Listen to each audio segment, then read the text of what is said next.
احنا قللنا زمن التصوير شوية، خليناه يبقى 1/250 من الثانية، طبعا زمن قليل جدا. وزي ما احنا شايفين يعني الصورة بتاعتنا اللي طلعت يا دوبك، بس يعني الكوكب نفسه هو ظاهر من غير الأقمار بتاعته، وده طبعا يعني عشان خاطر احنا طبعا قللنا زمن التصوير جدا، فيا دوبك اللي طالع معانا هو الكوكب فقط، مش الأقمار بتاعته. هنحاول دلوقتي بقى ان احنا نزود الزمن بتاع التصوير بتاعنا او التعريض. نخليه مثلا كمان يبقى يعني مثلا حوالي ثانيتين، ونشوف ايه اللي هيحصل.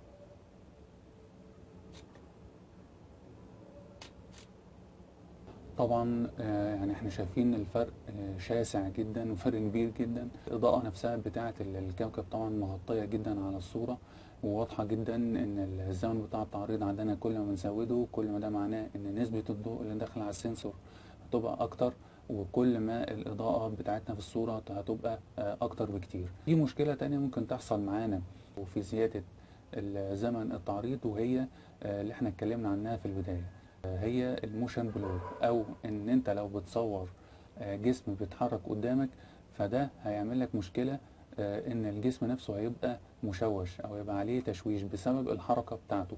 انت لو بتصور جسم ثابت عندك مش هيبقى فيه مشكلة، الجسم ثابت قصاد الكادر بتاع الكاميرا وانت بتصوره، فخلاص التفاصيل بتاعته هتظهر ثابتة وهتظهر كويسة وبدون اي مشاكل.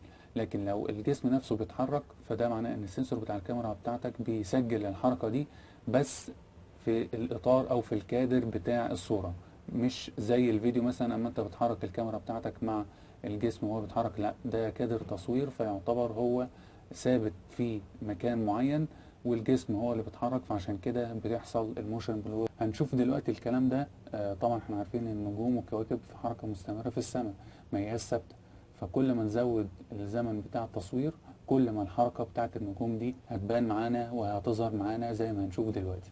فنزود مثلا الزمن بتاع التصوير بتاعنا، بدل ما هو ثانيتين ممكن نخليه يبقى حوالي 15 ثانية، ونشوف الصورة بتاعتنا هتطلع عاملة ازاي. طبعا زي ما توقعنا واضحة جدا في الصورة ان الكوكب والأقمار بتاعته خلاص ما عادتش دوائر مرة تانية، وده بسبب الحركات بتاعتهم، فظهروا بدل ما هم المفروض يبقوا دوائر، لا ظهروا عبارة عن خطوط، نتيجة لأنه بيتحرك قصاد السنسور بتاع الكاميرا، الحركة بتاعته بتظهر في صورة خط مستقيم.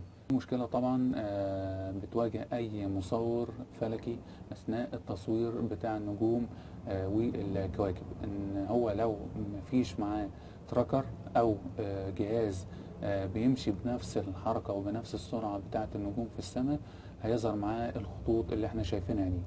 في طبعا حاجة تانية ممكن نتغلب بيها على المشكلة دي هنتكلم عنها قدام، وهي انك تطبق قاعدة اسمها قاعدة ال 500 او قاعدة ال 300، ودي هنتكلم عنها بالتفصيل قدام.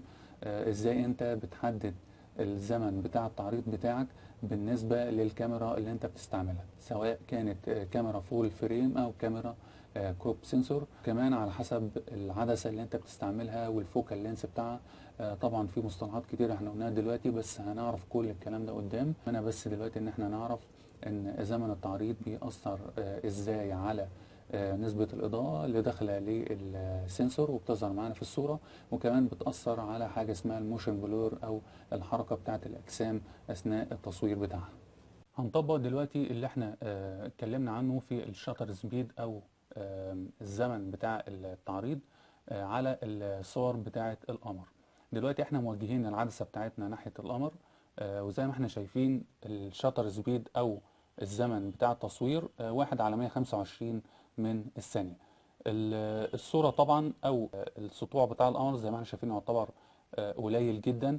القمر يعتبر مش بنفس السطوع اللي احنا بنشوفه بيه في السماء. التفاصيل بتاعة القمر نفسها اللي هي الفوهات البركانية اللي موجودة على القمر والبقع المظلمة اللي هي موجودة على القمر ظاهرة دلوقتي، كل ده عشان احنا قللنا الزمن بتاع التعريض، فالسطوع بتاع القمر قل جدا، فالتفاصيل بتاعة القمر نفسها سطح القمر نفسها ابتدت تظهر معانا. انا دلوقتي لو زودت الزمن بتاع زمن التصوير زي ما احنا شايفين، يعني هنزود مثلا نخليه يبقى 1/10 من الثانية. احنا شايفين دلوقتي القمر طبعا السطوع بتاعه زاد جدا، وحتى التفاصيل بتاعت سطح القمر نفسها تعتبر اختفت. ليه؟ لأن الضوء اللي جاي من القمر زاد معايا قوي في التصوير بتاعي. فعشان كده السطوع او الضوء اللي جاي من القمر خلاص غطى على التفاصيل، بسبب ان الزمن اللي انا سمحت فيه للضوء ان هو يخش على السنسور بتاع الكاميرا زاد جدا عندي، فبناء عليه السطوع بتاع القمر زاد معايا.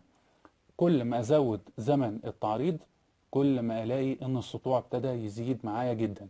يعني زي ما احنا شايفين دلوقتي يعتبر انا زودت الزمن بتاع التصوير بقى 1 ثانية.